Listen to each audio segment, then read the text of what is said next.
الله الرحمن الرحيم الحمد لله رب العالمين والصلاة والسلام على سيد المرسلين سيدنا محمد وعلى آله وصحبه وسلم. Assalamu alaikum wa rahmatullahi wa barakatuh.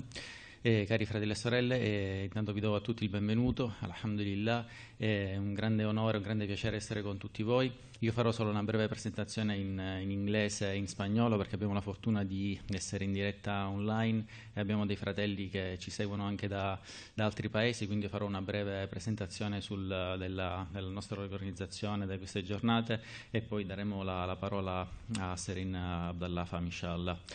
Assalamu alaikum wa rahmatullahi wa barakatuh. It's a great honor to be here in Tuba Fidenza, in Tuba Parma, for this great event. This is a couple of days, 2 days event that is organized by the Dair Ansar.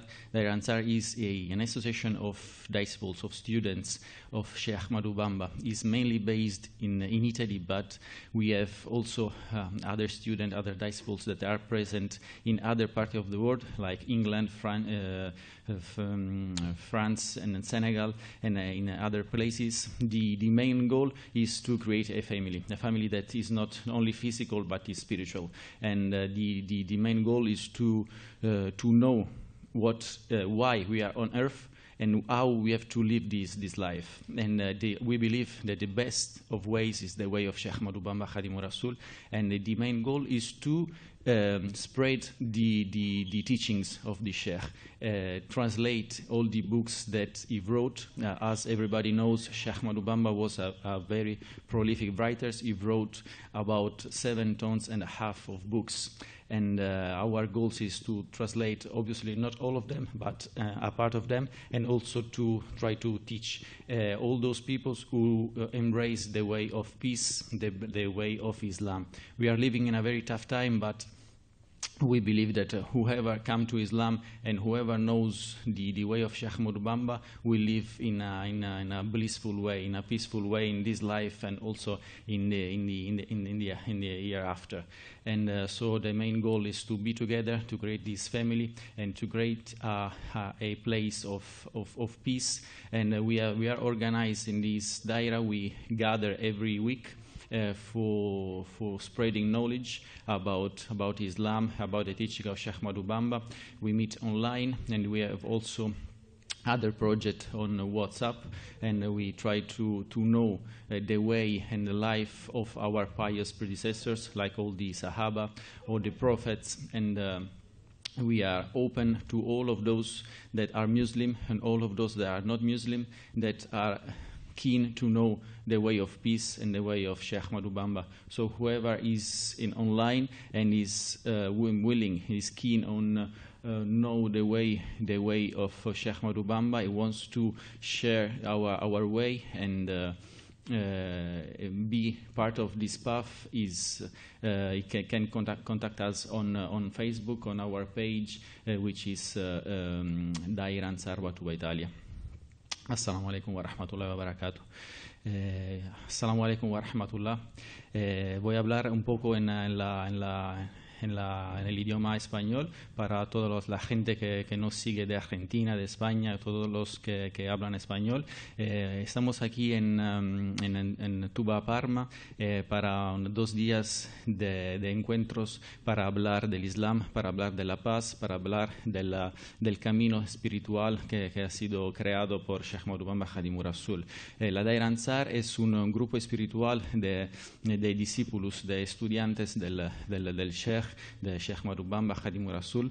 Nosotros estamos basados en Italia, pero tenemos muchos otros compañeros y compañeras que viven en otros países como Inglaterra, como España, como Francia o Senegal. Es un placer estar aquí, un placer compartir con toda la gente que cree en la paz y que quiere vivir esta vida de la manera mejor. Tenemos muchos proyectos en la Daira, pero el principal es de compartir con todo esta vida de la manera mejor, en paz, de compartir los las obras de Sheikh Ahmad Bamba, estudiar juntos, vivir juntos y ayudarnos mutuamente. Para toda la gente que quiere compartir este camino o que quiere saber más noticias, puede contactarnos en nuestra página de Facebook, que es Daira Ansar Batuba Italia, y espero que nos veremos pronto. Muchas gracias. Assalamu alaikum wa rahmatullahi wa barakatuh.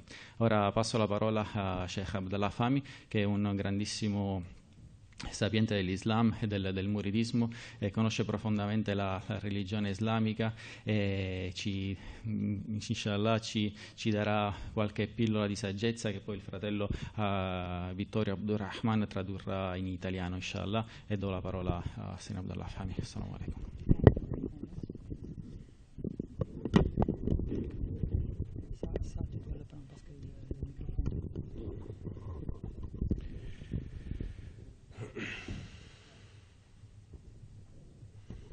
السلام عليكم ورحمة الله وبركاته. بسم الله الرحمن الرحيم. الصلاة والسلام على أشرف المرسلين سيدنا محمد صلى الله عليه وسلم وعلى آله وصحبه. Je suis honoré d'être parmi vous ici en Italie, à Fidenza, et je remercie beaucoup Daira Al-Ansar et Touba Parma et tous les talibés d'Italie pour leur engagement en faveur de l'islam, en faveur du mouridisme et en faveur de la paix. Sono felice di essere qui a Fidenza, invitati dalla Daira Ansar per condividere insieme le conoscenze sull'Islam in questa giornata di pace. Nous allons faire une présentation de l'enseignement de Cheikh Ahmad Bamba Khadim al-Rasoul, le fondateur du mouridisme.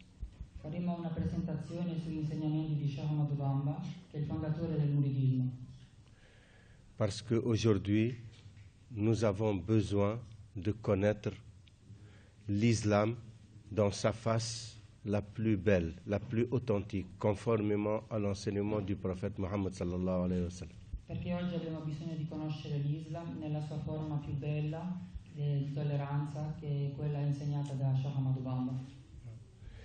Nous vivons dans une époque très très difficile où il y a un problème énorme de compréhension de la religion en général et de l'islam en particulier. Viviamo in un momento molto delicato dove è molto difficile comprendere fino in fondo la conoscenza e il significato dell'Islam.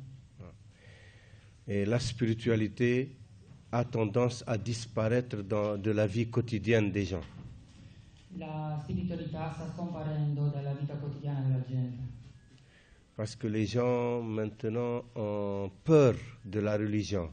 Pour eux, religion et spiritualité riment un peu avec intolérance, fanatisme, terrorisme. Perché la gente ha paura della spiritualità e soprattutto della religione. Perché quando sente parlare di religione pensa subito alla violenza, all'estremismo, quello che si sente in TV. Et ce n'est pas seulement en Europe, mais partout, même dans les pays musulmans, c'est devenu un problème très grave. E questo non è solo in Europa, anche nei paesi musulmani, questo è diventato un problema molto grave.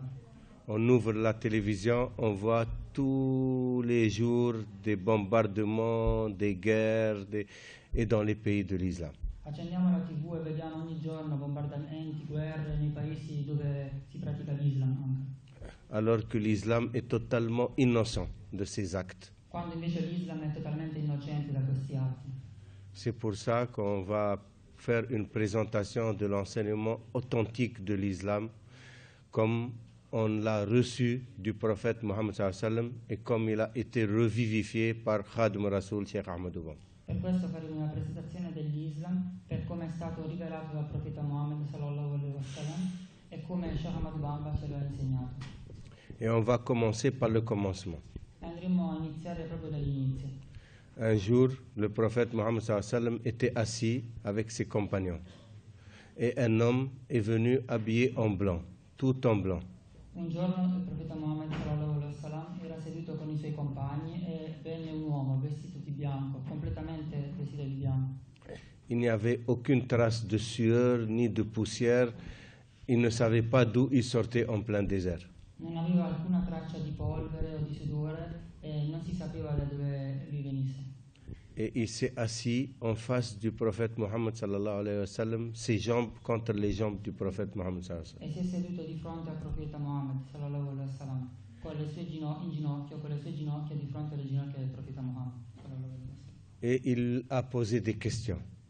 E gli ha posto delle domande. Il dit, oh Mohammed, parle-moi de l'iman. Oh Muhammad, parlami dell'iman. Le prophète Mohammed sallallahu alayhi wa sallam lui dit, l'iman est de croire en Allah. Il profeta Muhammad gli ha detto l'iman è di credere in Allah, Credere in prophète. Croire en les prophètes. credere nei profeti, Croire en les anges. credere negli angeli, Croire en les livres révélés. credere nei libri rivelati, Croire en le jour du jugement. credere nel giorno del giudizio Et croire en le décret et le destin. e Le qada et le qadar. credere nel decreto e nel destino, la qadar e la qadar. 6 articles de la foi. I 6 articoli della fede. Voilà, ça, la théologie islamique tourne autour de ces 6 articles de la foi. Ça, c'est la foi musulmane. Questa è la teologia musulmana, gira intorno a questi 6 Articles. articoli della fede. Il lui dit, c'est très bien. Il a posé la question, il lui dit, parle-moi de l'iman. Après, quand il a répondu, le prophète Mohammed sallallahu alayhi wa sallam, il lui dit, c'est très bien. Donc, il connaissait déjà la réponse. Lui gli pose la questione e dopo rispose è giusto quello che dici. Quindi vuol dire che lui già conosceva la risposta. Alors, les compagnons étaient étonnés. E i compagni allora del profeta erano stupiti. Ils ne savaient pas s'il interrogeait ou il enseignait. Loro non sapevano se lui stesse interrogando o insegnando. Après, il lui dit, parle-moi de l'islam. Dopo gli chiese parlami dell'Islam. Il lui dit, l'islam, c'est l'attestation de la foi, shahada, la ilaha illallah Muhammad Rasulullah. La prière, L'Islam è l'attestazione, la testimonianza di fede, la shahada. la prière, salat, La preghiera, il salat, le jeûne, il digiuno, saum, la zakat l'elemosina et le pèlerinage pour ceux qui en ont les moyens. e il pellegrinaggio per chi ne ha la possibilità. 5 articles de l'islam. 5 articoli pilastri dell'Islam. Il lui dit, c'est très bien. Lui gli disse molto bene. Alors les Sahaba étaient encore étonnés parce qu'il interroge et il acquiesce, il approuve, donc il connaît. E gli Sahaba erano ancora stupiti perché lui chiedeva e confermava. Après, il lui dit, parle-moi de l'ihsan, Dopo gli disse parlami dell'Ihsan, perfectionnement spirituel. il perfezionamento spirituale. Le prophète Mohammed sallallahu alayhi wa sallam lui dit, l'ihsan, c'est d'adorer Allah comme si tu le vois, car même si tu le vois pas, lui, il te voit. Il profeta Muhammad sallallahu alaihi wasallam rispose l'Ihsan è di adorare Dio come se lui ti vedesse, Comme si tu le vois. come se tu lo vedi. Parce que même si tu le vois pas, lui, il te voit. Perché anche se tu non lo vedi, lui ti vede. Il lui dit, c'est très bien. E gli disse molto bene. Après, quand il est parti, le prophète Mohammed sallallahu alayhi wa sallam se tourne vers un de ses compagnons, Omar ibn al-Khattab, le deuxième calife, et il lui dit, tu sais qui c'était? Dopo si voltò e quando si voltò il profeta Muhammad sallallahu alaihi wasallam gli chiese a un suo sahaba, Omar ibn al-Khattab. Omar ibn Khattab, Il lui dit, tu sais qui c'était? e gli chiese tu sai chi era? Il dit non. E gli disse no. Il dit, c'est l'ange Gabriel qui est venu vous enseigner votre religion. Era l'arcangelo Gabriele che è venuto a insegnarvi la vostra religione. Pourquoi on a rappelé ce hadith? Parce que c'est la base même de notre religion. Perché abbiamo parlato di questo hadith? Perché è la base della nostra religione, della religione musulmana. Il n'y a pas de choses plus claires, il n'y a pas de hadith plus clair, il n'y a pas d'enseignement plus clair que celui-là quand le prophète Mohammed sallallahu alayhi wa sallam et l'ange Gabriel ensemble étaient en train d'enseigner. Non ci sono degli hadith o delle affermazioni così più chiare di questa quando fu proprio l'arcangelo Gabriele a insegnare a Mohammed la religione. Et tous les sahaba qui étaient présents avaient vu l'ange Gabriel sous forme humaine. E tutti i sahaba che erano lì presenti videro l'arcangelo Gabriele sulla sua forma umana. Donc, les gens qui se posent des questions, est-ce que les gens existent, est-ce que Nous, on n'a pas ces questionnements. Nous, pour nous, c'est des certitudes. L'existence des anges, les prophètes, les livres révélés, c'est une certitude et c'est partie intégrante de la foi musulmane. Quindi per tutti gli esseri umani che dubitano sull'esistenza, sulla forma degli angeli, per i musulmani l'esistenza degli angeli è testimoniata, perché è stata vista appunto dal profeta Mohammed e dai Sahaba. È una certezza, è uno dei, come abbiamo detto, degli articoli di fede dei musulmani che credono nella presenza reale degli angeli. C'est pour ça qu'il faut faire la différence entre la religion et la philosophie. La philosophie, c'est des questionnements. Est-ce que c'est vrai? Est-ce que c'est pas vrai? Est-ce que ça existe? Est-ce que ça n'existe? C'est des questionnements. Per questo bisogna fare una netta distinzione tra la filosofia e la religione. La filosofia ci possono essere delle divergenze sull'esistenza o meno di alcune cose. Maintenant, la religion, c'est une foi. La religione invece è una fede. Quelqu'un, il peut appuyer sa foi sur un raisonnement logique, comme il peut par intuition, par le cœur, directement. Qualcuno può arrivare con la ragione a comprendere la fede, ma può anche sentirla nel cuore e averne comunque la certezza, perché è una sensazione reale. Nous, aujourd'hui, dans notre époque, nous avons besoin des deux, de comprendre par le raisonnement logique comme par l'intuition. Les deux sont des voies. Il y a des voies différentes pour approcher la réalité divine et approcher la vérité révélée. Al giorno d'oggi abbiamo bisogno di tutti e due, della ragione e dell'intuizione, dell'intuizione, del sentire, perché abbiamo bisogno di comprendere nella totalità. Aujourd'hui, le problème des musulmans est qu'ils ne sont plus outillés, ils n'ont plus les outils nécessaires pour comprendre leur religion et faire comprendre leur religion. Il problema oggi è che molti musulmani non hanno Ils n'ont plus les outils nécessaires, les outils pédagogiques. Non hanno le nozioni pedagogiche per poter comprendere veramente la religione, per poterla diffondere e insegnare. Aujourd'hui particulièrement, parce que dans les temps anciens, au 11e, 9e, 10e, 12e siècle, les musulmans dominaient la sphère intellectuelle universelle. E soprattutto oggi, perché in passato i musulmani dominavano il panorama intellettuale, scientifico, culturale. Il n'y a pas un intellectuel en Europe ou aux États-Unis ou ailleurs qui ne connaît pas Averroès ou Avicenna ou Ibn Arabi ou Ghazali. Non esisteva all'epoca un intellettuale anche europeo che non conoscesse Averroès, Avicenna, Ibn Arabi, Ghazali. O Imam Ghazali.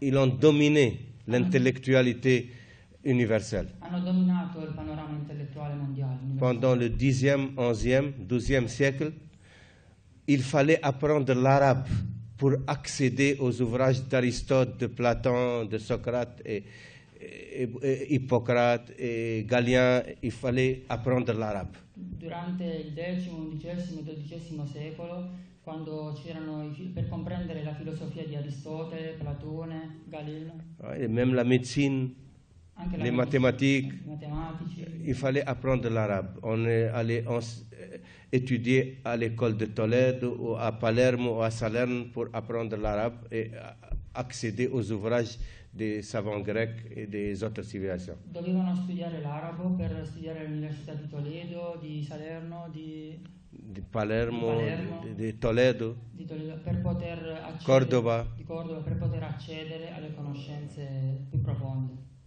Mais aujourd'hui, malheureusement, c'est les musulmans eux-mêmes qui ont oublié ce passage de l'histoire.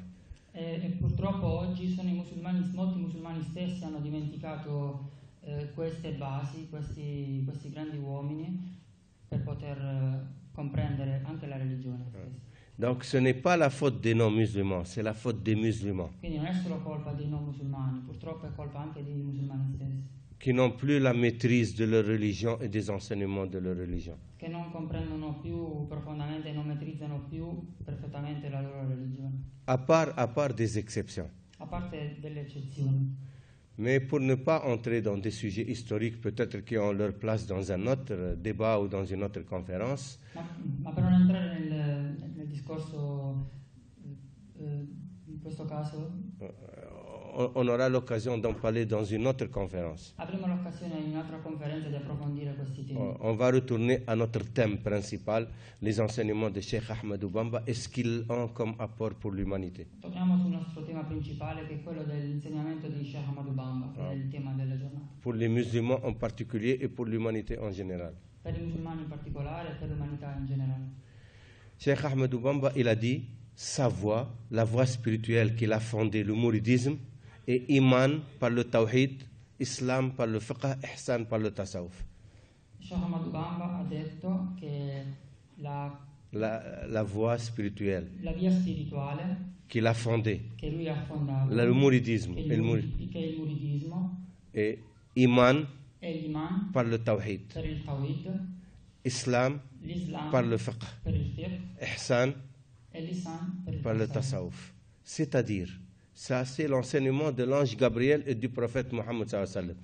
Parle-moi de l'iman, parle-moi de l'islam, parle-moi de l'ihsan. Serigne Touba, Cheikh Ahmadou Bamba, Khadim Rasoul, il explique iman par le tawhid. La science du tawhid, la science de l'iman, c'est le tawhid. La science de l'islam, c'est le fiqh. La science de l'ihsan, c'est le tasawuf. È quello che l'arcangelo Gabriele ha insegnato al profeta Muhammad sallallahu alaihi wasallam, la scienza dell'iman e il tawhid, la scienza Islam. dell'islam C'est e le il fiqh. fiqh, e la scienza dell'ihsan e il tasawwuf. Et il a écrit des livres dans le tawhid, dans le fiqh et dans le tasawuf. E ha scritto dei libri nel tawhid, sul fiqh e sul tasawwuf. Donc c'est l'islam intégral, Quindi è l'islam totale, integrale, authentique, autentico, professé par le prophète Mohammed sallallahu alayhi wa sallam. insegnato dal profeta Muhammad sallallahu alaihi wasallam. On va en détail maintenant. Ora andiamo nei dettagli. L'islam, la partie de l'iman, c'est la foi. La parte dell'iman è la fede. Qu'est-ce que le musulman doit croire? In cosa un musulmano deve credere? Il doit croire en l'existence de Dieu Deve credere nell'esistenza di Dio et connaître Dieu. e conoscere Dio, Parce qu'on ne peut pas adorer ce qu'on ne connaît pas. perché non possiamo conoscere qualcosa in cui non crediamo. Comment connaître Dieu? Come conoscere Dio? Par la science du tawhid. Attraverso la scienza del Tawhid. On apprend les attributs Si va de Dieu. a imparare gli attributi di Allah. Les attributs de Dieu, il y en a qui sont des attributs de négation, ce qu'il n'est pas, et les attributs d'affirmation, ce qu'il est. Si può imparare studiando gli attributi che negano quello che Dio non è e quello invece che vanno a confermare quello che Dio è. Les attributs de négation, Gli attributi di negazione, via négative, via negativa. il est primordial. Il est avant toute chose. Dieu existait avant que la création n'existe, avant que toute chose existe. Le prophète Mohammed sallallahu alayhi wa sallam, il dit, Allah était et rien n'était avec lui. Il n'y avait ni espace, ni temps, ni atmosphère, ni création, ni... Allah existait. Il était seul. Che Allah era eterno, era prima che qualsiasi cosa fosse stata creata. Donc il est primordial avant tout. Quindi è primordiale. Et il est éternel avant tout. Même si la création cesse d'exister, lui, il existe. Ed è eterno che anche quando la creazione non esisterà più, lui esisterà. C'est ce que dans le Coran on dit, il est le premier et le dernier. Questo è quello che nel Corano c'è scritto quando dicono che è il primo e l'ultimo. Il est le premier avant toute chose et le dernier après toute chose. Il primo oltre tutto e l'ultimo. Il est subsistant par soi. Il n'a besoin de rien. Il ne dépend de rien et tout dépend de lui. Lui non ha bisogno di niente e tutto dipende da lui. Donc il a créé la création, c'est pas par nécessité, Quindi non ha creato la creazione per una sua necessità, mais par pur acte d'amour. ma per un puro atto d'amore. Il voulait se contempler. Lui si voleva contemplare. Allah était, ses noms et ses attributs sont en lui, mais il demandait à sortir à l'existence. Allah est le généreux, mais envers qui, s'il n'y a pas de créature vers lesquelles il va diffuser et répandre sa générosité? Come poteva lui, Allah, creasse tutto quello che ha creato, come poteva rispecchiarsi nel suo creato? Allah est miséricordieux, mais envers qui? S'il n'y a pas envers qui diffuser sa miséricorde. Allah est bienveillant. Envers qui? Donc il a créé la création pour que ses noms et ses attributs puissent s'actualiser. De virtualité, ils deviennent actuels. Lui ha creato tutto per poter manifestare la sua onnipresenza, la sua onnipotenza. Donc, on apprend à connaître Dieu dans le Tawhid. Et après, on connaît les anges et leurs fonctions, les prophètes et leurs fonctions, les livres révélés. Il y a eu 104 livres révélés. Dans les 4 derniers, la Bible, les évangiles, les psaumes de David et le Coran. Et on connaît les prophètes. On n'a pas besoin de tous connaître. Il y a eu 124 000 prophètes. Quindi bisogna conoscere quali sono i libri rivelati, chi sono i profeti, quanti sono i profeti, più di 124.000, i libri rivelati, 104. 104.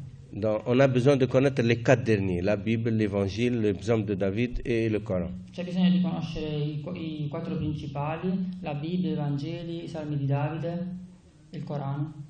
Et les prophètes, ceux qui ont été mentionnés dans le Coran, 25 prophètes, depuis Adam, Noé, Abraham et jusqu'au prophète Mohammed, Moïse, Jésus, tous ils sont dans le Coran. Et on sait que chaque peuple a reçu un prophète. Il y a eu 124 000 prophètes.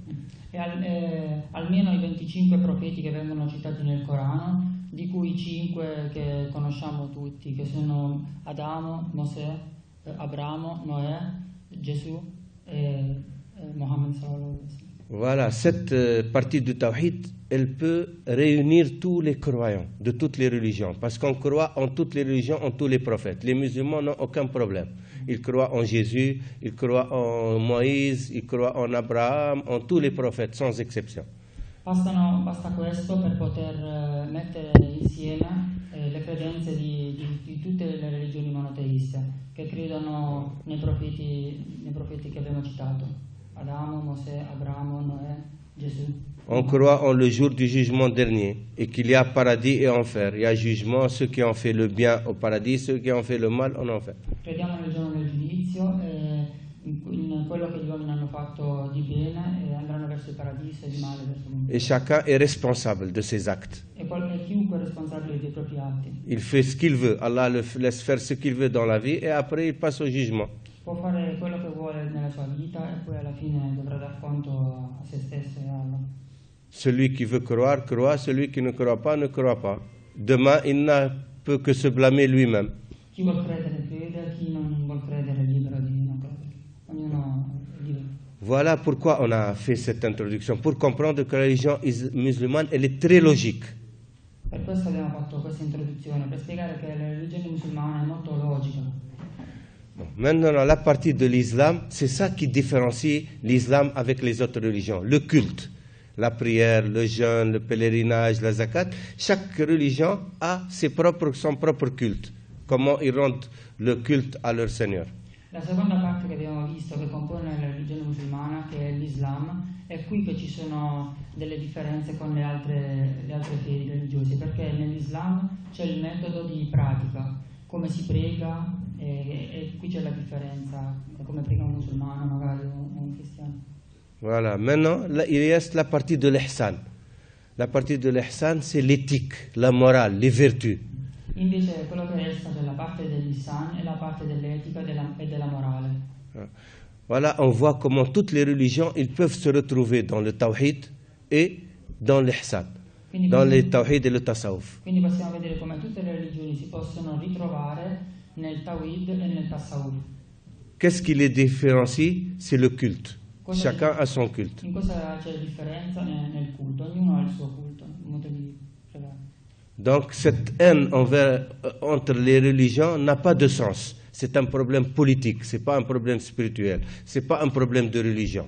C'est un problème de manipulation. Quindi questo odio tra le religioni non è riguardante nella divergenza della fede o della pratica, ma è proprio una questione politica, una questione che ha altre radici. Ce qu'on voit aujourd'hui, ça existait avant. Aujourd'hui, on voit par exemple comment Trump manipule les Américains. Ils n'ont pas voix au chapitre, il fait ce qu'il veut, il entre en guerre avec qui il veut, il insulte qui il veut. Les Américains doivent suivre. Les Italiens, pareil, les Français, pareil. C'est leur gouvernement qui décide pour eux. Avant, c'était pareil. C'était les rois qui entraient en guerre, ils manipulaient et ça devient un problème de religion, endoctrinement des popolations. Quello che vediamo oggi, le ragioni che spingono all'odio tra le religioni, ci sono sempre stati. Prima c'erano tra i re, adesso ci sono tra i presidenti che governano le potenze mondiali. Cette introduction était nécessaire pour faire comprendre que la religion n'a rien à voir avec les problèmes qui se passent actuellement. Rien. Questa introduzione era necessaria per capire che non c'entra assolutamente niente l'Islam con i problemi di terrorismo, tutto quello che sentiamo. Cioè sono tutt'altri. On revient maintenant à notre thème principal, Cheikh Ahmadou Bamba et son enseignement. Ritorniamo ora sul tema principale di Cheikh Ahmadou Bamba e il suo insegnamento, anche come soluzione per la pace individuale e come comunitaria.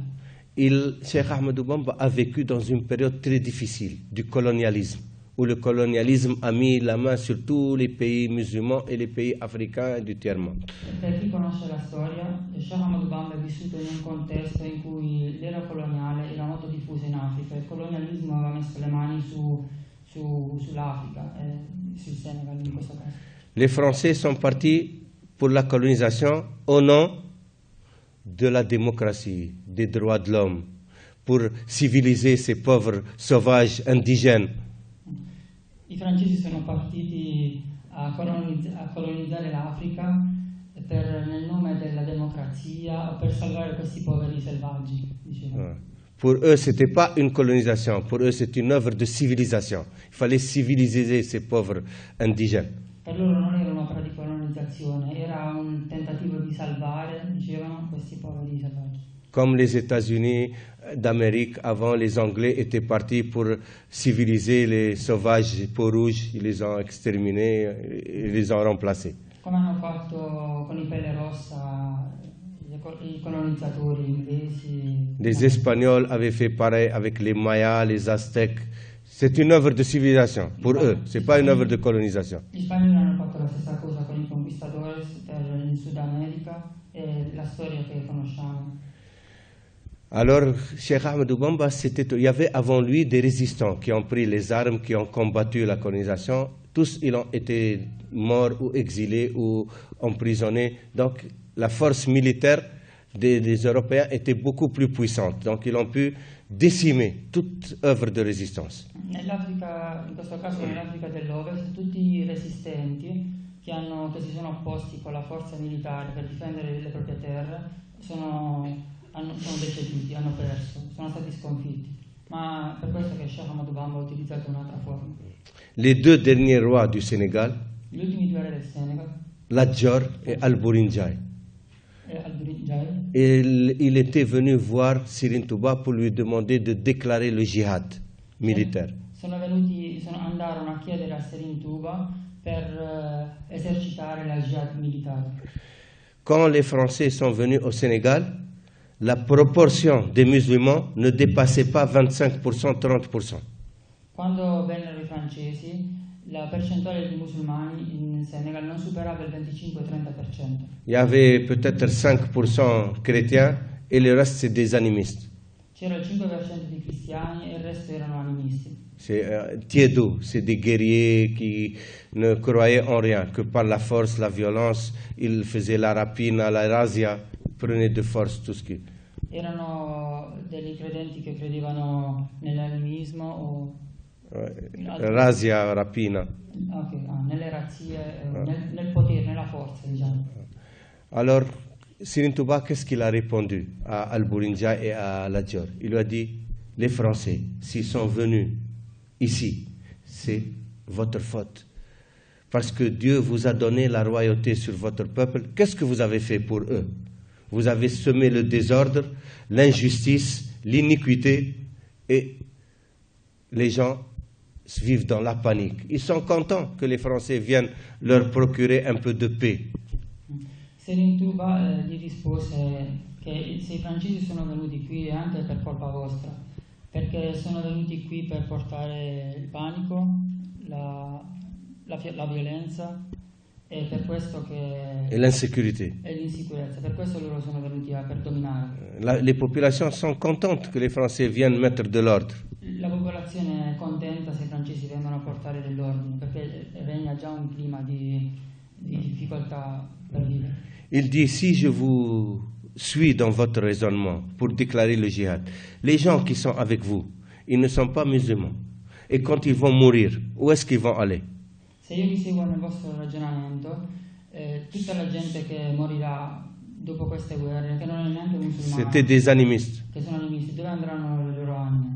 Il dit, ils vont aller en enfer. Andranno all'inferno, perché avranno combattuto. Et vous, vous combattez pour votre trône, pour la royauté. Vous ne combattez pas pour une cause juste. E voi combattete per il vostro trono, per il vostro potere, potenza, non per una causa giusta. Alors, ce que je vous conseille, descendez de votre trône et restez avec les gens, œuvrez la terre, travaillez par la sueur de votre front et laissez les Français faire les routes, les hôpitaux, les écoles et tout. Après, ils vont partir, ils ne vont pas emporter ça avec eux. Allora cosa vi consiglio? Di scendere con il popolo, di dedicarvi alla popolazione, al lavoro della terra, dei campi e di lasciare che i francesi fanno quello che vogliono fare, ma di non versare sangue nell'opposizione. Entre-temps, les gens vont apprendre leur religion, rendre le culte à leur Seigneur, apprendre les vertus, l'éthique, la morale et aller au paradis. Nel frattempo la vostra gente imparerà le virtù, il rispetto e l'amore per il prossimo e le loro anime andranno in paradiso. Et la terre appartient à Dieu, il la donne à qui il veut, n'appartient pas aux humains. E la terra appartiene agli uomini. De même que l'air, de même que la mer, c'est Dieu qui l'a créé, c'est pas les humains. Scusa, ho sbagliato. La terra appartiene a Dio, non agli uomini. Quindi un domani resterà. Ma le anime della gente che si saranno impegnate per una giusta causa evolveranno e andranno in paradiso. Ils lui ont dit, on sait que tu as raison, mais notre orgueil de roi ne peut pas accepter cela, donc on va combattre jusqu'à la fin. Gli risposero che sappiamo che hai ragione, ma il nostro orgoglio di re ci impedisce di agire così e combatteremo fino alla fine. Ils ont combattu, ils sont morts en martyrs, en héros. Hanno combattuto e sono morti martiri. Après, il n'y a plus de résistants au Sénégal. Dopo di loro non ci furono più resistenti in Senegal. Il est resté maintenant que Cheikh Ahmadou Bamba en face du colonialisme. Non restava altro che Cheikh Ahmadou Bamba di fronte ai colonizzatori. Les anciens guerriers de Ladjor et de Albouri et des autres, ils sont tous venus chez Cheikh Ahmadou Bamba pour devenir des mourides. Gli antichi guerrieri che seguivano gli altri re lasciarono tutto per seguire Cheikh Ahmadou Bamba. Avant, c'était des guerriers forts, courageux, Prima erano dei guerrieri forti e coraggiosi qui n'avaient peur de rien. che non avevano paura di niente, Après, ils sont devenus les plus humbles. ma dopo diventarono i più umili Ils se sont mis au service de Cheikh Ahmadou Bamba, de l'islam et de la spiritualité. e si sono messi a servizio di Cheikh Ahmadou Bamba e della spiritualità e dell'Islam. Aujourd'hui, on les appelle les Baïfal. Oggi vengono chiamati C'est les disciples de Cheikh Ibrahim en particulier. Sono i Baifal, discepoli di Imam Sheikh al-Nafal in particolare. Ils sont courageux, volontaires, ils ont le sens de l'abnégation, de la générosité. Sono coraggiosi, forti e hanno il senso della generosità. Et ça différencie beaucoup le mouridisme des autres voies. Ed è questo che contraddistingue molto il muridismo da altre vie. Parce qu'il y a un groupe qui sont des érudits, des savants, qui connaissent la religion, connaissent les sciences islamiques, le fiqh, le tawhid, le tasawwuf, qui enseignent, qui font les dara coraniques et tout.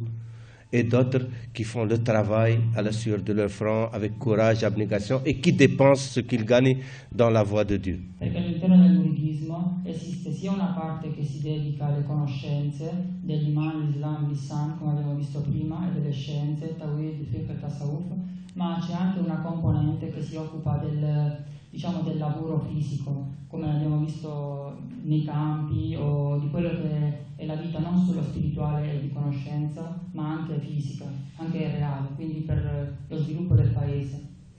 Quand les Français ont vu que la majorité des Sénégalais, les tiédos comme les savants, allaient vers Sirin Touba, et les autres tariqas, à l'époque, il y avait la tariqa Qadiriya et la tariqa Tijaniya. Il y avait certains cheikhs même qui étaient devenus susceptibles. Ils voyaient leurs disciples aller tous vers Cheikh Ahmadou Bamba. Siccome esistevano anche altre tariqa sono vie dell'Islam in Africa, quando iniziarono a vedere che c'era una fortissima mobilità di gente che andava verso Serintuba, iniziarono a avere delle curiosità, dei sospetti e andarono a informarsi. Et beaucoup de fils de roi, comme le fils de Ladjor, Mbakhan, qui sont devenus des chefs de canton. E molti figli di re come Ladjor che erano diventati capi. Mbakhan Diop. Les Français sont intelligents. Ils prennent les fils des rois parce qu'ils ont déjà de l'autorité sur leur population et ils les mettaient chefs de canton. Ils devenaient des fonctionnaires du gouvernement colonial.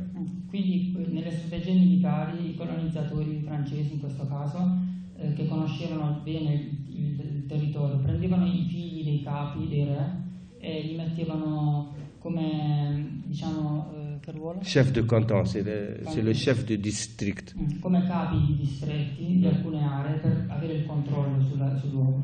Mais, quindi popolazione contro il resto degli altri. Mais ils ont vu que les mourides n'acceptaient pas d'autorité, n'acceptaient ni l'autorité des Français ni l'autorité des chefs de canton. Ils n'acceptaient que l'autorité de Cheikh Ahmadou Bamba. E notarono che i murid non rispettavano le autorità militari, rispettavano soltanto quello che Cheikh Ahmadou Bamba gli diceva. Et particulièrement les Baïfal, qui étaient les disciples de Cheikh Ibra Fall, parce que Cheikh Ibra Fall était fils de roi. Soprattutto i Baïfal, che sono i tali di Imam Cheikh Ibrahim Fall, che erano figli, che a sua volta Imam Cheikh Ibrahim Fall era figlio di un re. Quindi notarono che loro non ascoltavano nessuna autorità, tranne che Serintuba. Il était de la plus haute noblesse du pays, la plus grande aristocratie. Les Fall sont toujours eux les rois du Sénégal. Imam Cheikh Ibrahim Fall faceva parte della famiglia più nobile del Senegal. Donc les Tiado lui obéissaient, ils connaissaient leur mentalité, ils lui obéissaient au doigt et à l'œil. Ses ordres passaient avant tout. Quindi loro diciamo, seguivano l'insegnamento, gli ordini e le raccomandazioni di Imam Cheikh Ibrahim Fall, che era discepolo più vicino a Serintuba. Alors il y avait des plaintes qui allaient vers le gouvernement colonial. On se plaignait de l'insubordination des mourides et des Baïfal qui ne respectaient pas l'autorité coloniale, qui ne respectaient pas l'autorité locale.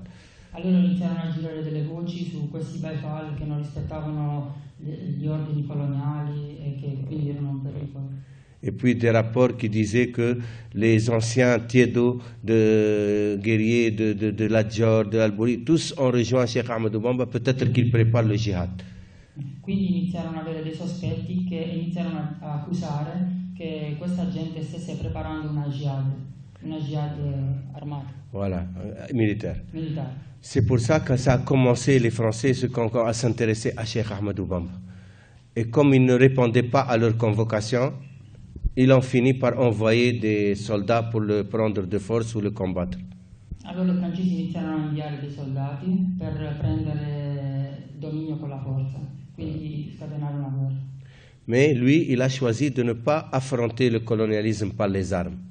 Il a dit qu'il les affrontait par la plume et le verbe, par l'enseignement.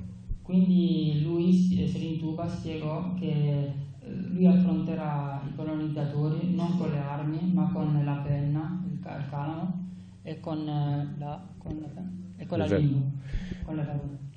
Alors il a écrit les ouvrages les meilleurs de l'islam, Tawhid, Fiqh, Tasawuf, pour ses disciples, et il leur a appris à compter sur eux-mêmes.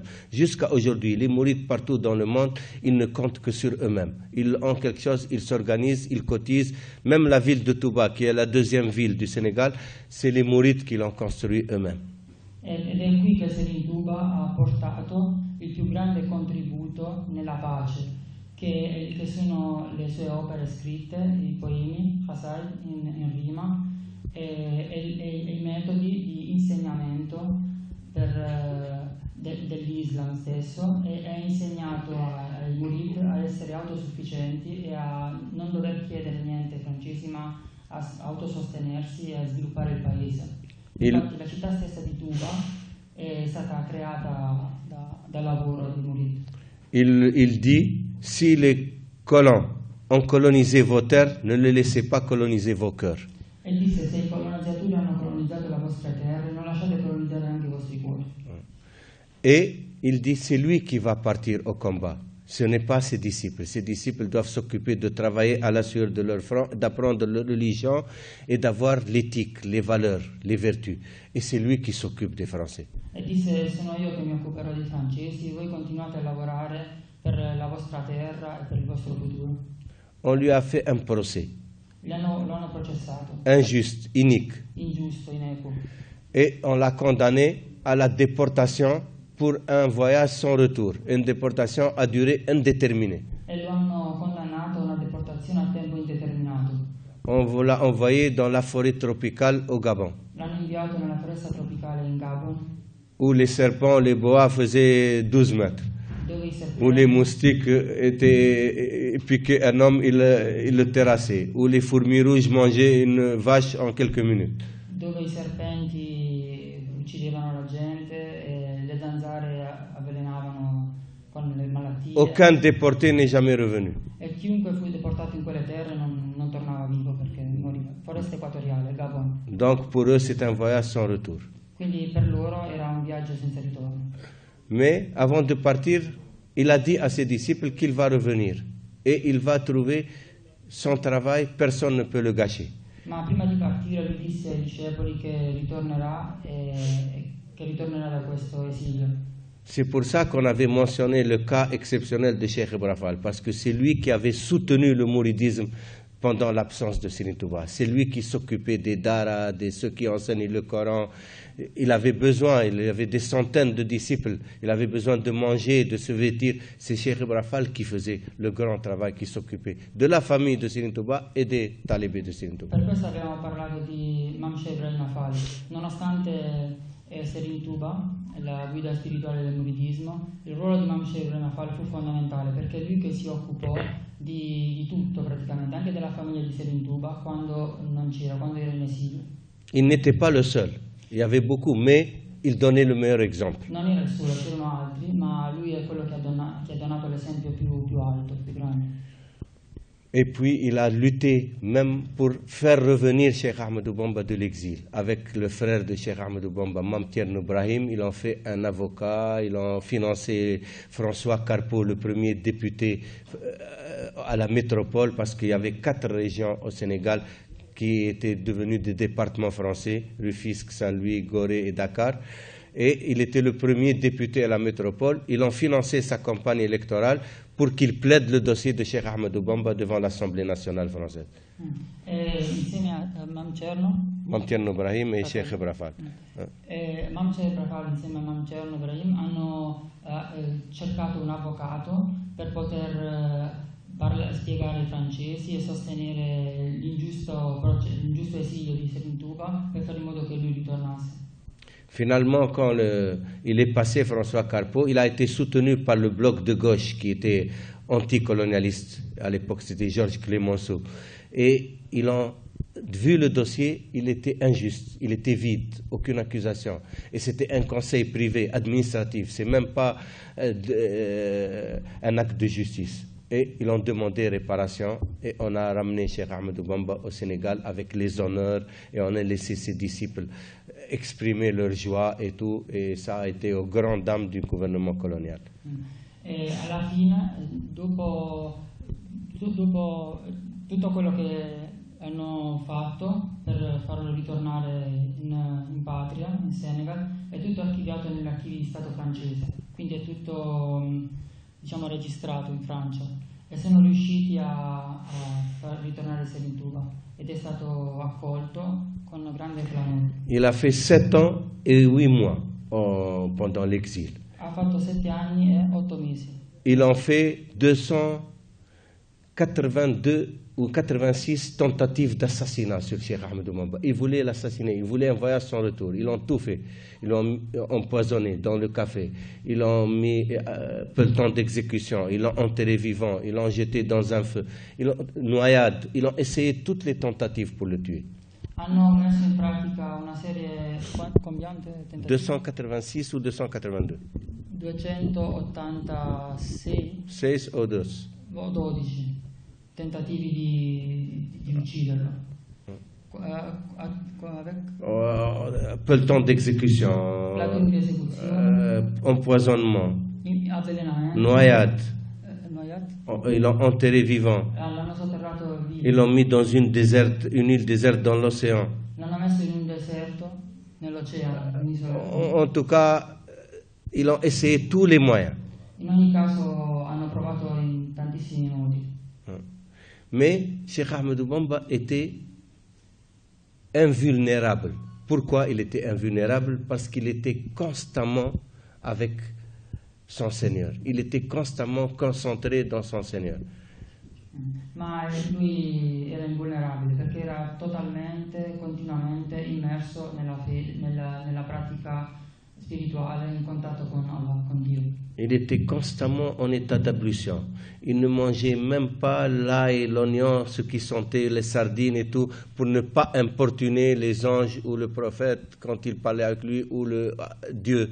Donc, il était toujours parfumé, toujours dans un état de concentration totale avec son Seigneur. Lui era costantemente in uno stato di abluzione, di purezza, era in continuo contatto diretto con Allah, con Dio e con gli angeli. Non mangiava degli alimenti come l'aglio o le sardine o altri alimenti che hanno degli odori molto forti, era in continuo stato di preghiera, di meditazione verso Allah.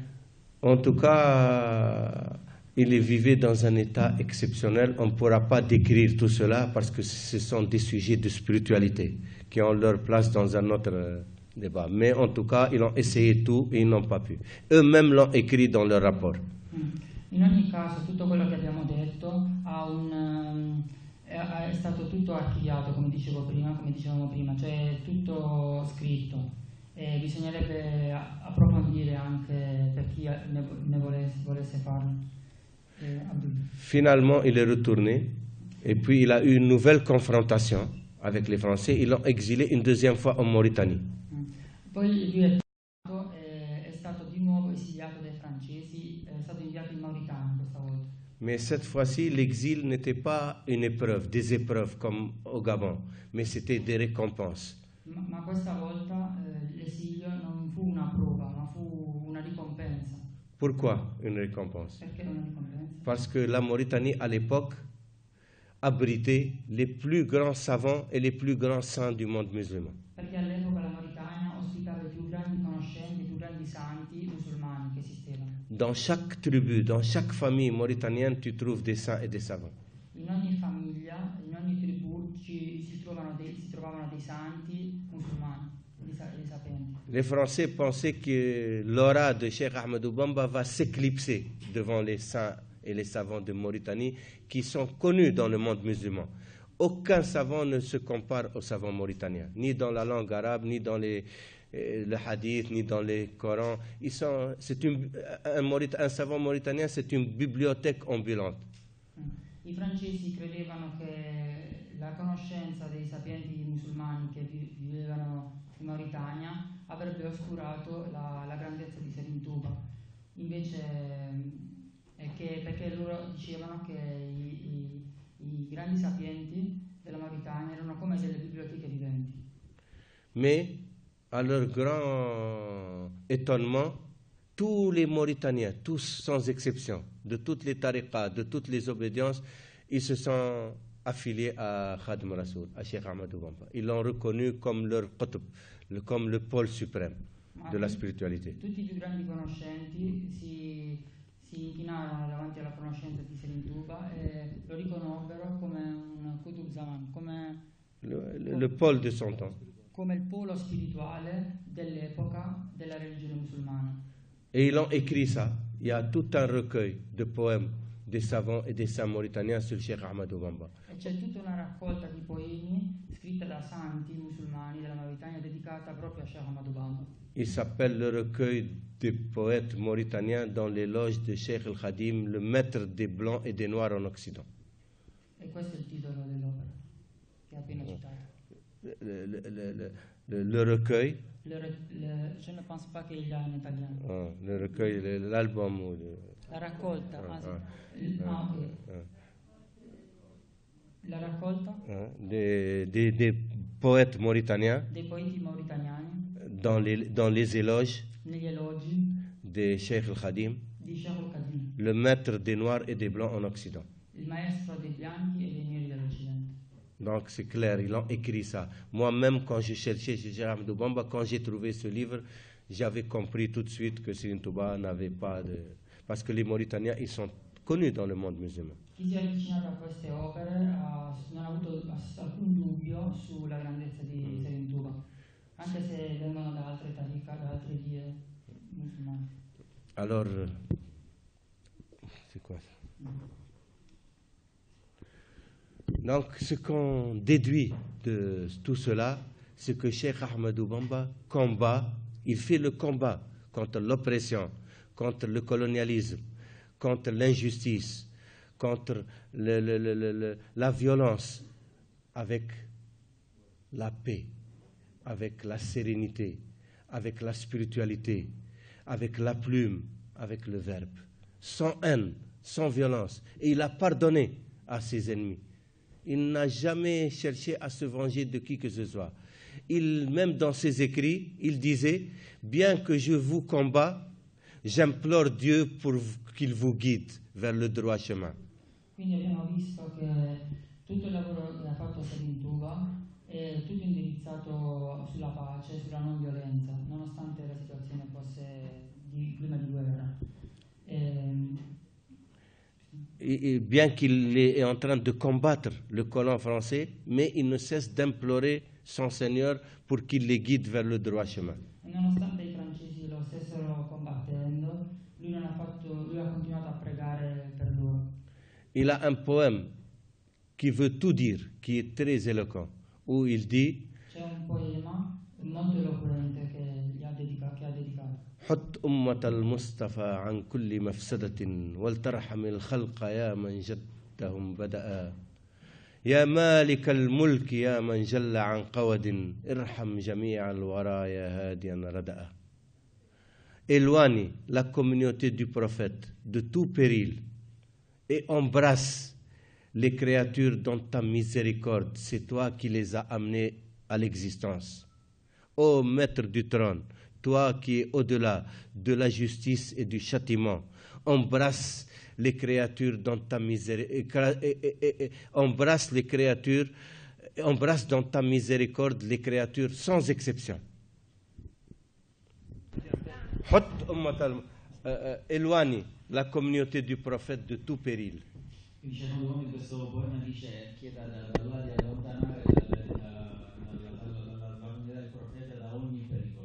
Éloigne la communauté du prophète de tout péril et embrasse les créatures dans ta miséricorde. C'est toi qui les as amenées à l'existence. Il parle avec son Seigneur. C'est toi qui les as amenées à l'existence.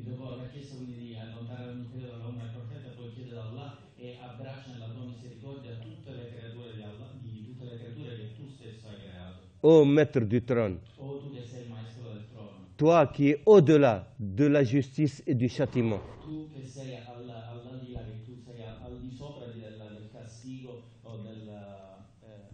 de la justice et du châtiment, embrasse dans ta miséricorde les créatures sans exception.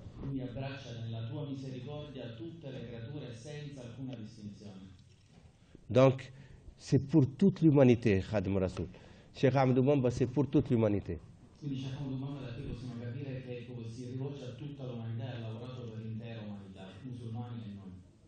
Les musulmans, c'est pour qu'ils les éloignent. Ils demandent à Allah de les éloigner de tout péril. Et les non-musulmans, pour qu'ils se tournent vers leur Seigneur et leur demandent son pardon.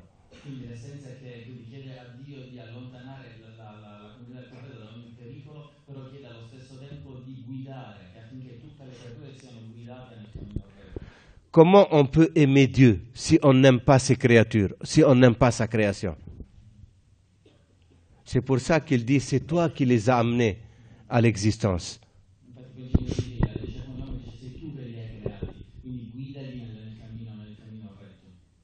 Cheikh Ahmadou Bamba, il dit, l'être humain, il a 4 ennemis. 4 ennemis. Satan, l'âme charnelle, nafs. La passione, le passioni carnali, il desiderio. Nafs. Il nafs è dell'ego. L'hawa, la passion. L'hawa. Il desiderio e la passione. Nafs, l'hawa, shaitan Dunia. et dunya. Le monde phénoménal. E dunia sarebbe il L'attraction du monde phénoménal.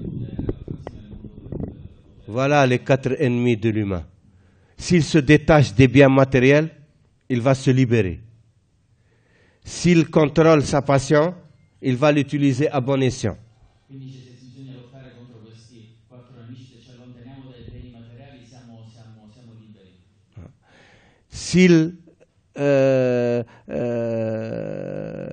arrive à dompter son âme, il va l'utiliser pour l'ascension vers son Seigneur.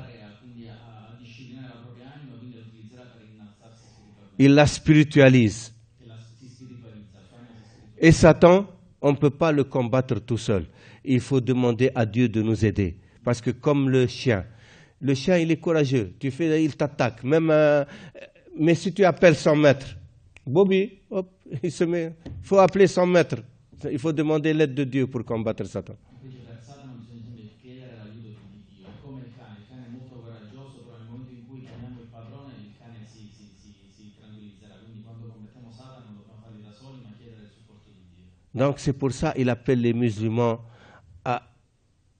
il appelle Dieu qui les éloigne des périls de la vie et les non-musulmans pour qu'ils se tournent vers leur Seigneur pour qu'il les protège de Satan. Parce que Satan, il fait ce qu'il veut par les humains. Il les a. C'est lui qui contrôle le monde matériel, dunya.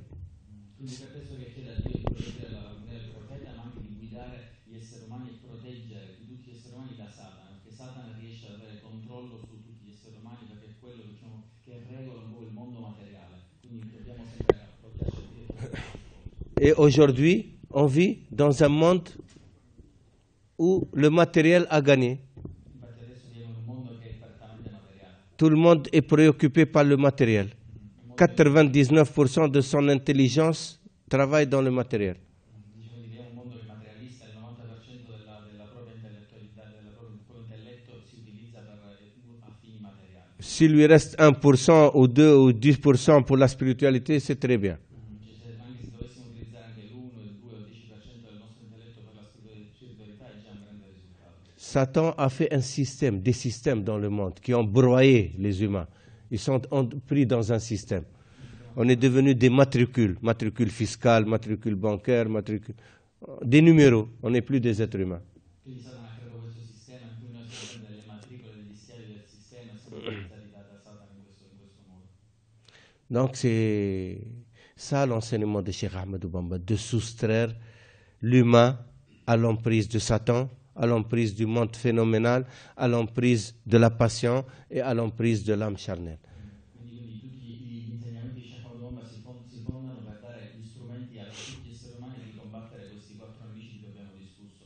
Quindi combattere Satana, combattere il proprio ego, le passioni carnali e il basso mondo, il mondo materiale. Et dans ces enseignements, il nous donne les médicaments, les remèdes. Comment combattre Satan, comment combattre l'âme charnelle, comment combattre la passion, comment combattre l'attraction du monde phénoménal. E quindi per tutte le sue opere, i suoi insegnamenti ci dà come delle medicine, ci dà la metodologia per sconfiggere questi 4 nemici. Voilà en grosso modo l'enseignement du tasawwuf. E questo è l'insegnamento del passato. C'est la partie de l'ihsan. On a parlé de la partie de l'iman, le tawhid, la croyance en Allah, en les prophètes, en les anges, en les livres révélés, le jour du jugement dernier, et le décret et le destin. Qada qadar. Quindi abbiamo iniziato parlando dell'imane, dei 6 articoli della fede, quindi credere in Dio, credere negli angeli, nei libri rivelati, nel profeta, nel giorno del giudizio, nel decreto di Dio, questa è la prima parte della fede, l'imane. On n'a pas parlé de la partie de l'islam, parce que c'est la partie la plus simple, c'est le béaba de tout. Même l'enfant musulman à 7 ans, il connaît ça. Comment faire les ablutions, comment faire la prière, comment faire le jeûne, comment faire... Ça, n'importe quel musulman. C'est comme le catéchisme pour les chrétiens. C'est très simple. On apprend par la pratique ça, c'est pas par la théorie, c'est la pratique. Non, abbiamo discusso la parte dell'Islam perché è molto semplice, sono queste le basi che tutti, anche i bambini, riescono a conoscere fin da piccoli, come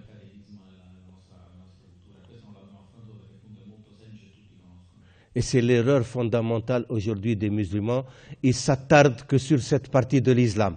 Non, la barbe, elle doit être comme ça, le pantalon, il doit être court, le voile, le hijab, le niqab, tenue. C'est comme si le prophète Mohammed sallallahu alayhi wa sallam est venu nous apprendre une mode vestimentaire ou hygiénique. C'est la faute des musulmans.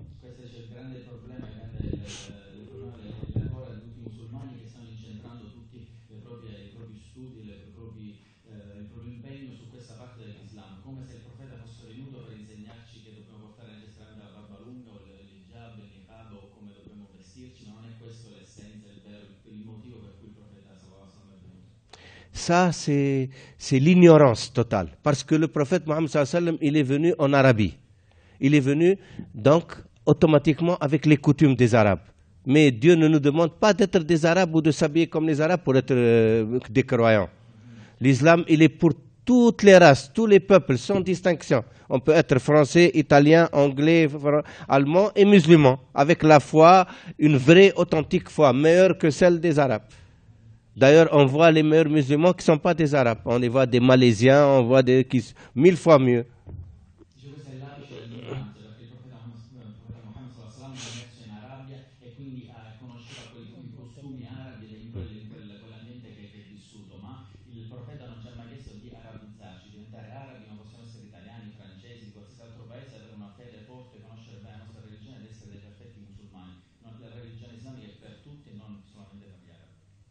Et surtout que le prophète Mohammed sallallahu alayhi wa sallam lui-même, il dit, dans le hadith, il dit, Dieu ne regarde pas vos corps, ni vos formes, il regarde vos cœurs, il contemple vos cœurs.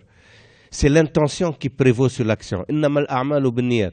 Ça, c'est un hadith qui est à la base de tous les livres de Usul al-Fiqh.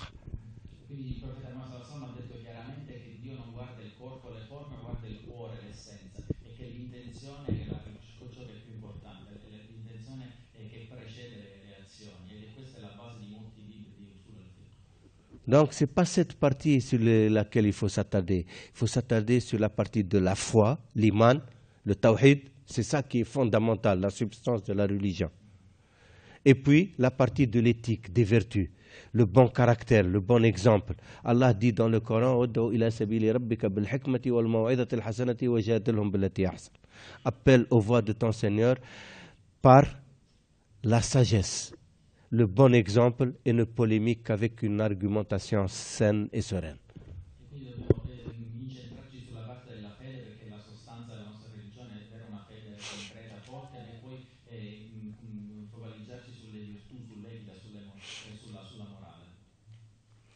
Si les musulmans appliquaient l'enseignement authentique du prophète Mohammed sallallahu alayhi wa sallam, comme nous l'enseigne Cheikh Ahmadou Bamba, tu aurais vu la moitié des populations européennes, occidentales, asiatiques qui seraient devenues musulmans. Qui n'aime pas la vertu? Qui n'aime pas la sagesse?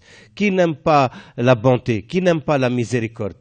Qui n'aime pas la générosité? Tout le monde cherche les vertus. Mais où est-ce qu'il le trouve? Où sont les musulmans qui représentent ces qualités et ces valeurs aujourd'hui? C'est ça le problème.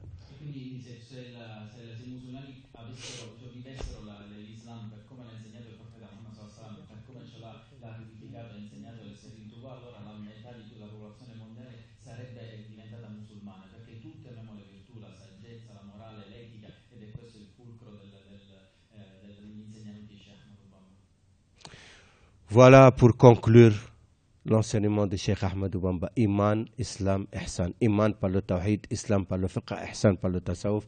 Il a écrit des ouvrages dans ces matières-là et des conseils, des enseignements, des bénédictions.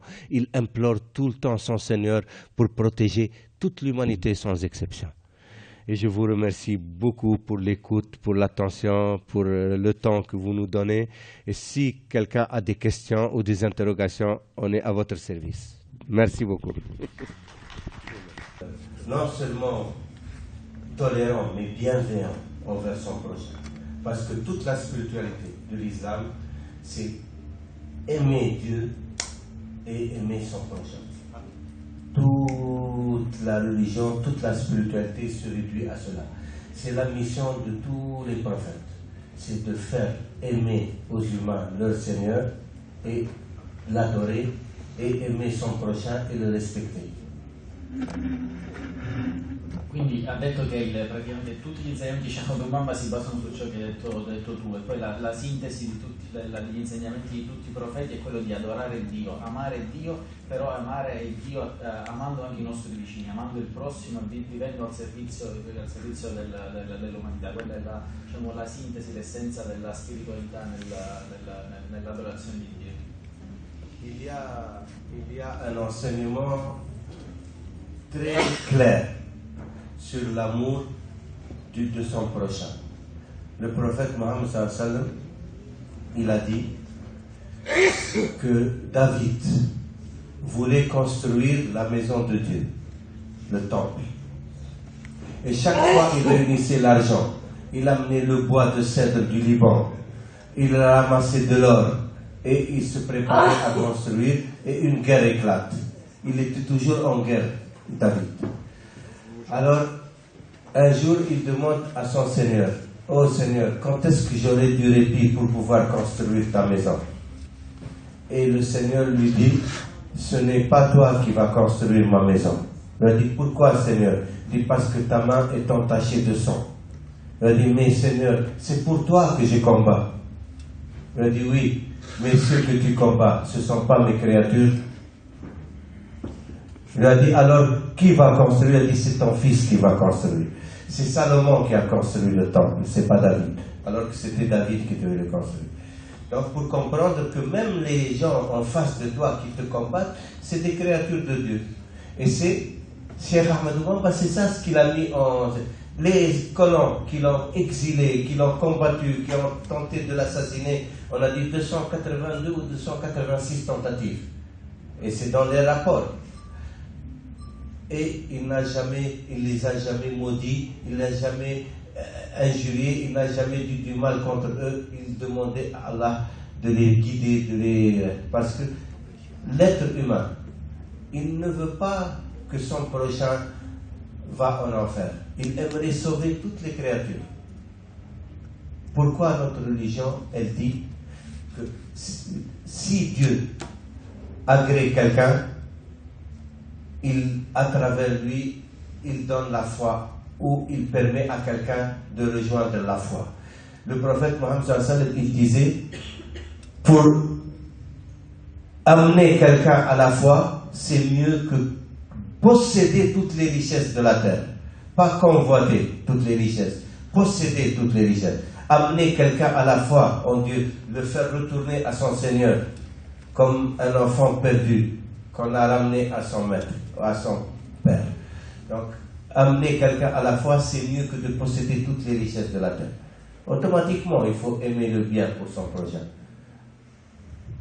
Quindi ha detto che gli insegnamenti dell'Islam sono basati su quello che ha detto, quindi dobbiamo necessariamente amare gli altri e vivere per gli altri, cercare di volere sempre il bene per i nostri vicini, per le persone prossime a noi e per tutte le creature. Ha fatto l'esempio di una storia che ha raccontato il profeta Muhammad sallallahu alaihi wasallam rispetto al profeta Davide. Davide voleva, l'intenzione del profeta Davide face su di lui era quella di costruire un grandissimo tempio per l'adorazione di Dio, ma per fare ciò gli servivano delle ricchezze, dei beni per poi poter spenderli e avere il materiale per la costruzione, e quindi si lanciò in molte guerre per avere le risorse per tale costruzione, ma non riusciva mai poi ad ottenere ciò che gli serviva per la costruzione di questo tempio. Quindi un giorno si rivolse a Dio e gli chiese: Dio, cosa posso fare per costruire questo tempio per la tua adorazione? Dio gli rispose: non sarai tu a costruire questo tempio. E Davide gli chiese perché, e disse: perché le tue mani sono sporche di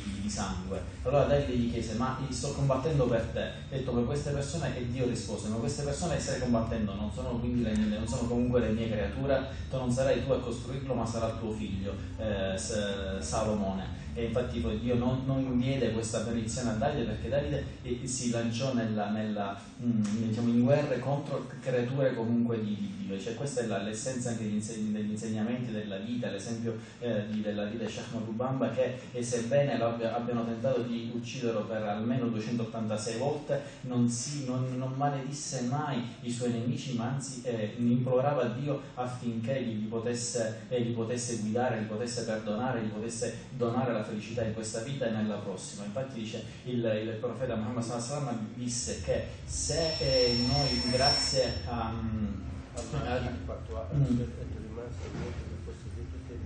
dice il profeta disse e se Dio guida attraverso te anche una sola persona nella fede, è meglio di possedere tutta la ricchezza della terra. E quindi per fare ciò dobbiamo sempre dare il buon esempio e vivere nel migliore dei modi e volere dal profondo del nostro cuore il bene, il meglio per i nostri vicini, sia che siano musulmani, non musulmani, qualsiasi cosa, poi anche qualsiasi altra creatura, volere sempre il bene per loro, perché quello sono tutti siamo creature di Dio, e questo è ciò che vale, ciò che ci unisce. Sì. Ritorno un attimo al momento in cui ci ha raccontato che i re sono andati da Sheikh Madubanga a chiedere che lanciasse la jihad militare. Allora, je peux vous expliquer. Je retourne quand vous avez nous raconté que les rois se sont présentés à Sheikh Madubanga en demandant qu'il lançait la jihad militaire. Donc, je me demande pourquoi ces rois-là se sont sentis autorisés à lui demander de lancer la jihad militaire. Donc, ça, je pense que c'est la différence, qu'il y avait une situation culturelle où le concept de la jihad était différent que celui de Sheikh Madubanga ou de l'islam vrai, c'est-à-dire la paix et la résistance personnelle. Traduco. Allora ho chiesto appunto perché i re sono andati da Sheikh Madubanga a chiedere la jihad militare e immagino che perché avessero un concetto diverso della jihad, che invece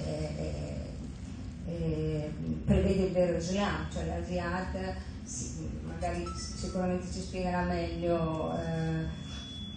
La jihad si intende una resistenza personale alle difficoltà e anche alle aggressioni esterne. Merci beaucoup. C'est une question très intéressante et très intelligente qui met l'accent sur le djihad militaire et le djihad spirituel. Le djihad militaire, c'est le combat contre les ennemis de la nation, les ennemis. Si on a quelqu'un, il fait un attentat à ta vie, à ta famille, à tes biens, tu es autorisé à faire le djihad pour combattre. C'est un combat défensif pour protéger la nation, pour protéger la famille, pour protéger sa vie. Ça, c'est le combat militaire. Excusez-moi si vous arrête.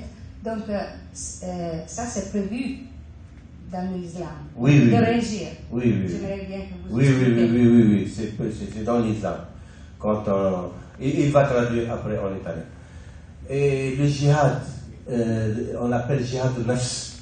Le djihad spirituel, c'est le combat contre l'âme charnelle, contre la passion, contre les tentations et la passion, contre le monde phénoménal et son attraction, et contre Satan. C'est les 4 ennemis dont on parlait tout à l'heure. Le combat contre ces 4 ennemis, c'est le djihad spirituel, c'est le djihad nafs qu'on appelle.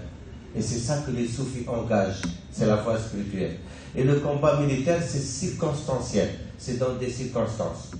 Si comme on a dit, la nation est en danger, ta vie est en danger, ta famille est en danger, tes biens sont en danger, ta tribu c'est en danger.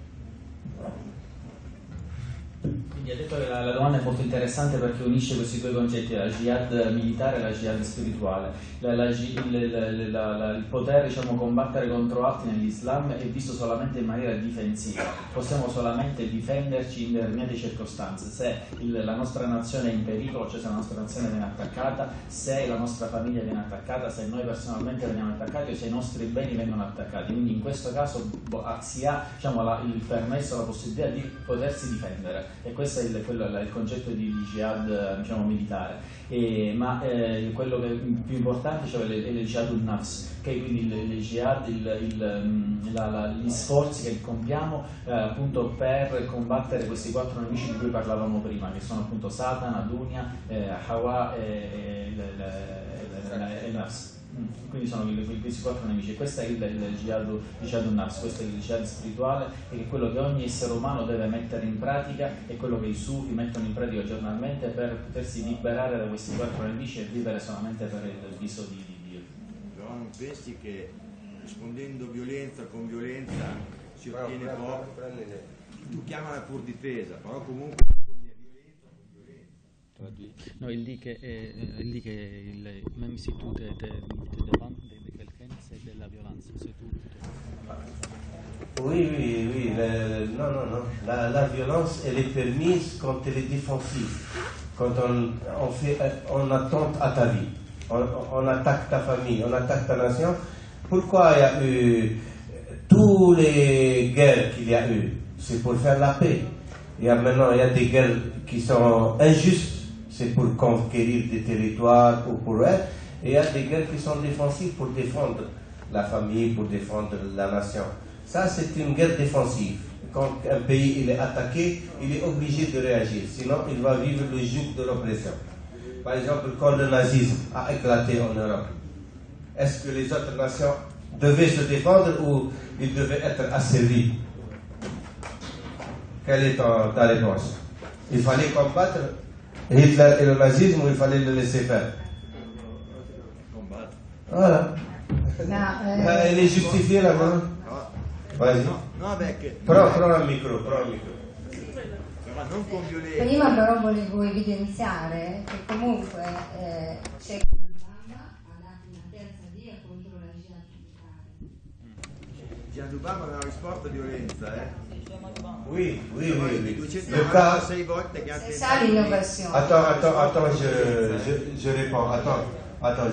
Non, Cheikh Ahmadou Bamba, lui, c'est un cas exceptionnel.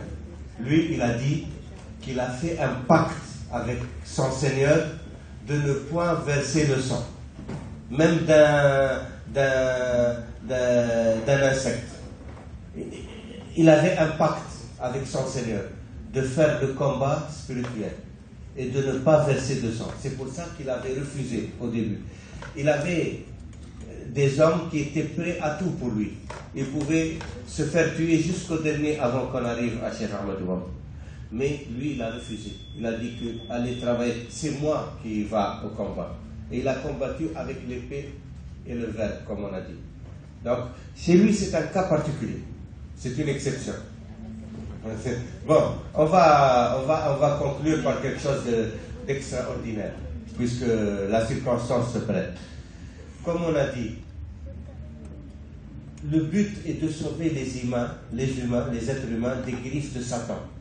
Parce que dans le Coran, tout est expliqué dans le Coran. Allah dit dans le Coran, يوم قضي الأمر يقول الشيطان قد وعدكم الله وعد الحق وأخلفتكم وما كان لي عليكم من سلطان إلا أن دعوتكم فاستجبتم لي فما أنا بمصرخكم وما أنتم بمصرخي فلا تلوموني اليوم ولوموا أنفسكم.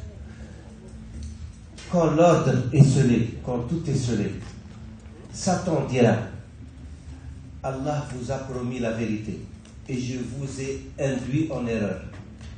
Et je n'avais aucun pouvoir sur vous.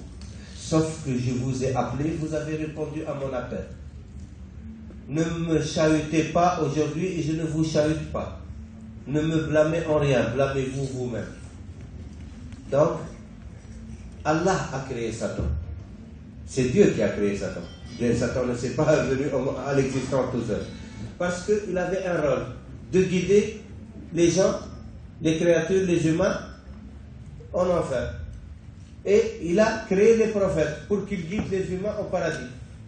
Donc l'être humain, il est libre de suivre Satan ou de suivre les prophètes. Demain, il n'a qu'à se blâmer. Même Satan, il dit qu'il est innocent. Parce que Satan ne commet pas les péchés que fait l'être humain. Il te pousse, il te suggère, il te fait des suggestions. et il te pousse. Quand tu commets l'acte, il dit, oh, moi je crains mon Seigneur, moi je ne fais jamais comme. Donc, lui, il craint son Seigneur. Il ne fait pas, mais il pousse les humains parce qu'il veut les l'amener. C'est son rôle. Donc, Serigne Touba, à défaut de sauver tous les humains, il a sauvé tous ceux qui se rattachent à lui. Il a demandé à son Seigneur que tous ceux qui se rattachent à lui, ils n'entrent jamais en enfer. Et Dieu lui a donné la propriété des âmes qui se sont rattachées à lui. Il dit le Seigneur, notre Créateur, m'a accordé la propriété des âmes que m'a confié le prophète élu. Parce que c'est les âmes que le prophète a choisies parmi les musulmans. Et Serigne Touba, il les a sauvés de l'enfer. Maintenant, les autres qui ne rejoignent pas, il ne peut rien pour eux. Donc, nous, c'est pour ça qu'on a parlé Serigne Touba, Khadimou Rassoul, Cheikh Ahmadou Bamba comme salut pour l'humanité. Il veut sauver toute l'humanité, mais il faut venir à lui pour qu'il te sauve. Si tu ne viens pas, donc, chacun est libre de son choix. C'est un choix. Quindi all'inizio ha detto che per rispondere alla sua domanda è che Sheikh Ahmadou Bamba è un esempio unico ed eccezionale, perché il Sheikh Ahmadou Bamba ha detto e scritto che lui ha fatto un patto con Dio, e il patto con Dio è che non avrebbe mai versato neanche una goccia di sangue, neanche di un insetto. Quindi Sheikh Ahmadou Bamba durante la sua missione non aveva il diritto di uccidere neanche un insetto, quindi figuriamoci un essere umano. Quindi ha reagito a qualsiasi ingiustizia solamente con la via della pace, e questa è ammessa. Il fatto del jihad è una possibilità di poterlo fare, si ha il diritto di potersi difendere, ma abbiamo gli esempi come quello di Sheikh Ahmadou Bamba che ha reagito in maniera del tutto differente e in maniera pacifica. E poi ha detto, per concludere possiamo dare una sintesi di tutto ciò che abbiamo detto, è che la missione, lo scopo è quello di salvarci, salvare tutta l'umanità. E ha fatto un esempio, ha recitato un'aia del Corano in cui si narra ciò che dirà Satana, il diavolo, il giorno del giudizio. Dirà che in lui non dovete biasimare me, non dovete incolpare me, ma io vi ho solamente indirizzato, vi ho solamente suggerito di compiere il male e voi avete accettato il mio suggerimento, ma io non ho alcun potere su di voi. Io vi ho detto di compiere il male e voi l'avete fatto, ma adesso che quando saremo al giorno del giudizio non potremo incolpare Satana, ma dovremo incolpare solamente noi. Ed è in questo perché se capiamo questo concetto sarà anche più facile capire la missione di Sheikh Ahmadou Bamba. Sheikh Ahmadou Bamba è venuto per rompere le catene tra noi e Satana, tra noi e i nemici del nostro corpo, per liberarci in questa vita e nella prossima. E ha detto che la vera missione che abbiamo è quella di salvarci, ma salvare l'intera umanità. E Dio ha dato a Sheikh Ahmadou Bamba questa possibilità. Sheikh Ahmadou Bamba ha gli strumenti e la possibilità, perché Dio gliel'ha accordata, di salvare qualsiasi persona che segue i suoi insegnamenti, diciamo che si attacca a Sheikh Ahmadou Bamba e segue quello che lui ha detto. Ma abbiamo la possibilità di farlo o non farlo. È lì che si espleta il libero arbitrio degli esseri umani. Possiamo seguire Satana, e Satana è stato creato per guidare le persone all'inferno, ma Dio ha creato tutti i profeti, che sono l'esempio e la rappresentazione della luce e della misericordia di Dio, per guidarci al paradiso. È lì che noi abbiamo il nostro libero arbitrio, possiamo seguire o meno il bene, o possiamo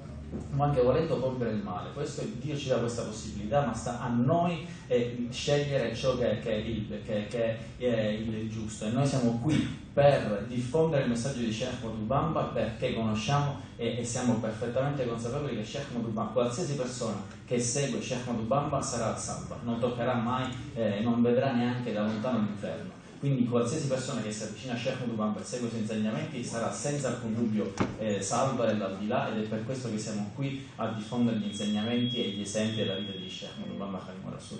Certainement les questions comme les contributions, et espérons que ça nous procurera davantage de compréhension, de connaissance et de spiritualité dont nous avons besoin tous.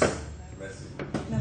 Vi ringrazio tutti e vi invito domani, che oggi questa è un'anteprima dell'evento che si realizzerà domani alla casa di Serigne Touba a Fidenza, e dove espanderemo tutte le conoscenze, ciò che abbiamo discusso oggi, e spera che questo sia stato un momento di incontro, un momento di condivisione di conoscenze conoscenza, essere tutti invitati domani dalle 15 alla casa di Said Touba a Firenze, inshallah. Grazie a tutti. On va conclure par une prière de Said Touba qui a écrit un poème extraordinaire justement pour répandre la bienfaisance, le pardon et la miséricorde sur toutes les créatures sans exception.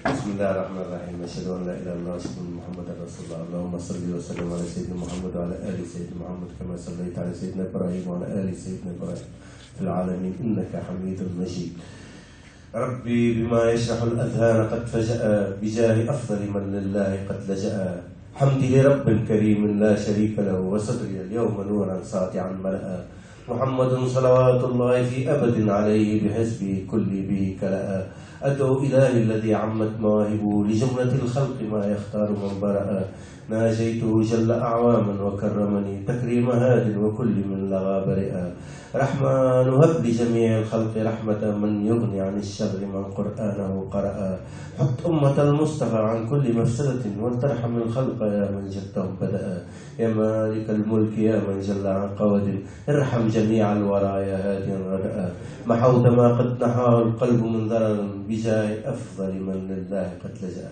بركة خالق الرسول.